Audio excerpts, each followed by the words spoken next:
जय श्री कृष्ण, राधे राधे, जय माता दी। आज मैं शिव महापुराण की कथा शुरू करने जा रही हूँ। प्रथम अध्याय। महर्षि शौनकादिक का सूत जी से शंकर जी को महिमा सुनाने का आग्रह करना। पुरातन काल की कथा है कि भगवान श्री वेद व्यास जी महाराज के शिष्य एवं परम परनौनिक श्री सूत जी महाराज जी श्री गंगा जी और कालिंदी के संगम स्थल पर श्री शंकर भगवान की नगरी में त्रिभुवनपति श्री शिव जी की गौ तपस्या में लीन थे। उसी समय वहाँ पर महर्षि शौनक जी अपने साथ अनेक ऋषियों सहित पधारे। वे श्री सूत जी महाराज को शिव की उपासना में मगन देखकर अपने हृदय में अत्यंत प्रसन्न हुए और हाथ जोड़कर श्री सूत जी से प्रार्थना करने लगे, हे प्रभु दीनानाथ, आप हमारी भवबाधा दूर कीजिए। हमारे अज्ञान का नाश करते हुए ज्ञान के चक्षुओं को खोलो। हमारा हृदय बड़े संशय से घिर गया है। हे ज्ञानेश, आगे कलयुग आ रहा है जो घोर संकट का समय है। इस कलयुग रूपी अज्ञान से हमें मुक्ति का मार्ग बतलाइए। हम सभी ऋषिगण आपके चरणों के दर्शन करने के लिए आए हैं। सौभाग्यवश आपके दर्शनों को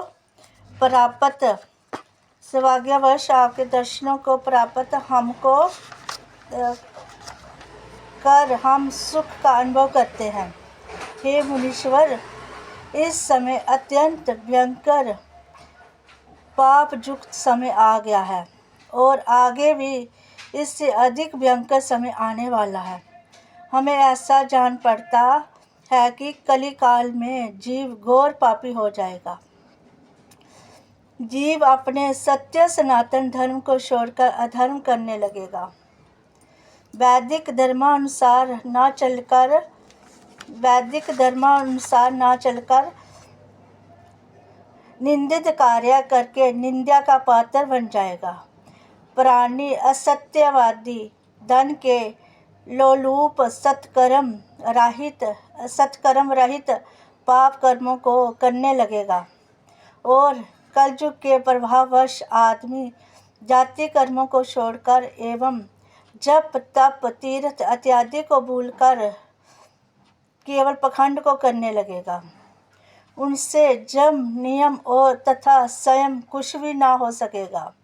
आज्ञा अनुसार होकर इंद्रियों के दास बनकर व्यभिचार आदि कुकर्मों में पड़कर पापमय जीवन व्यतीत करने लगेगा। सत्य को त्याग कर धर्म को छोड़कर असत्य को ग्रहण करेंगे। सारी वर्ण व्यवस्था अस्त व्यस्त हो जाएगी। ब्राह्मण अपने कर्मों को छोड़कर क्षत्रिय, वैश्य तथा शूद्रों के कर्मों को करने लगेंगे। इसी प्रकार क्षत्रिय वैश्य भी अपनी जाति कर्मों को छोड़कर और जाति कर्तव्यों को भुला देंगे। ब्राह्मण वैश्य, क्षत्रिय ब्राह्मण, शूद्र वैश्य, वैश्य क्षत्रिय बनने का दावा करेंगे। कहने का तात्पर्य यह है कि सभी वर्ण अपनी जाति कर्मों से विमुख होकर अधर्म आचरण को अपना लेंगे और घोर पाप कमाने लगेंगे। देवगुरु काम, क्रोध और अहंकार में फंसकर इस पाप रूपी अथाह सागर में डूब जाएंगे। शूद्र जगोपवीत धारण करेंगे और ब्राह्मण कहलाएंगे। इस प्रकार पाप ताप से पीड़ित होकर अपनी आयु को कम कर लेंगे। शूद्र मंदिरों में घुसने का प्रयत्न करेंगे। ब्राह्मण वैश्य मांस मदिरा का पान करेंगे। क्षत्रिय वैश्यगामी, कुसंगी और भ्रष्टाचारी होंगे। स्त्रियां अपने पुरुषों को छोड़कर परपुरुष तथा पुरुष अपनी स्त्री को छोड़कर अन्य स्त्री पर कामंदवश पाप के भागी होंगे। वैश्या सत्यवती नारी बनने का दावा करेंगी और सती स्त्री लांछन युक्त हो जाएगी। पिता पुत्र माँ बेटी गुरु शिष्या का निरादर करने लगेंगे। जप तप शील बिल्कुल नष्ट हो जाएगा। पुरुष स्त्रियों को अपने भोग विलास की वस्तु समझकर उसका भोग करेंगे। ब्राह्मण केवल यज्ञोपवीत से माने जाएंगे। चतुर व्यक्ति अपने दंभ और चालाकी से पूजे जाएंगे। श्रृंगार केवल कली पूजा की 3 सामग्री कंगा शीशा सुरमेदानी बालों को संवारना ही होगा। पाप कर्म करके अपने परिवार का पालन करने वाला ही व्यक्ति धनवान तथा बुद्धिमान समझा जाएगा। तीर्थ यात्रा करना पाप समझा जाएगा। इस कलिकाल में असरी प्रभाववश सज्जन पुरुष चिराग तले मिलना भी कठिन होगा। दुष्ट सज्जन दुष्ट समझा जाएगा। इस कारण हे प्रभु, कलयुग में प्राणी मात्र सतगति को किस प्रकार प्राप्त होंगे। इसलिए आप हमको अपने ज्ञान द्वारा मार्गदर्शन करिए, जिससे हमारा तथा सभी मनुष्यों का कल्याण होगा। हे भगवान दयालु गुरु, अपने शिष्यों से गूढ़ भी भेद नहीं छिपाते हैं। फिर आपके समान इस संसार में कोई दूसरों का उद्धार करने वाला है भी नहीं। आप भगवान श्री वेद व्यास जी महाराज के प्रिय शिष्य हैं। आपने उनसे सभी वेद पुराणों के सार को ग्रहण किया है। सो हे ज्ञानेश, हमारे इस अज्ञान रूपी अंधकार को दूर करके इस आने वाले कलिकाल में पाप में समय से बचने के उपाय को समझाकर हमें मुक्ति के सद्मार्ग को बताएं, जिससे हम सभी जीवों का कल्याण होवे। हे प्रभु, हमारे इस संशय को दूर करो। ऋषियों की बात सुनकर परम पौराणिक श्री सूत जी महाराज अत्यंत प्रसन्न हुए और थोड़ी देर तक भगवान श्री शंकर जी के चरणों का ध्यान करके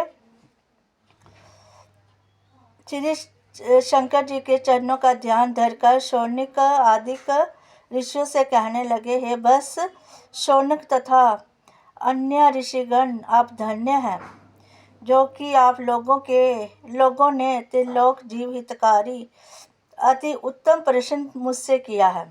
सुनो, मैं आपसे सबके सन्मुख भगवान श्री शंकर जी की वह कथा कहूँगा जिसके श्रवण करने मात्र से ही कलिकाल के वे सभी पाप नष्ट हो जाएंगे।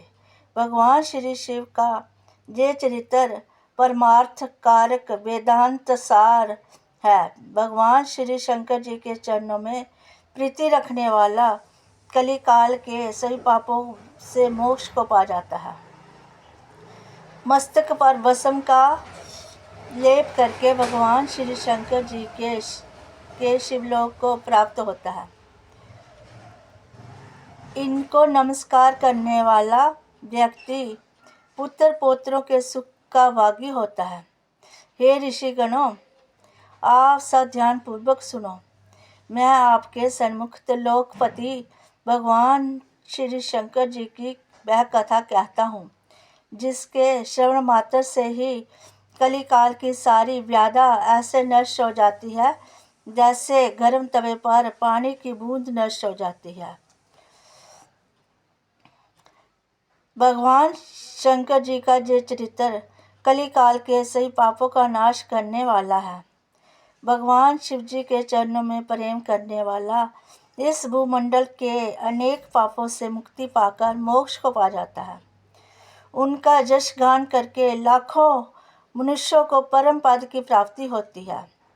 भगवान शंकर के भक्त भ्रमघात, हिंसा, मदिरापान और व्रत तोड़ने इत्यादि के पापों से भी युक्त हो जाते हैं। अतः प्रत्येक मनुष्य को चाहिए कि इस संसार को दुख का रूप जानकर भगवान श्री शंकर जी का ध्यान करें।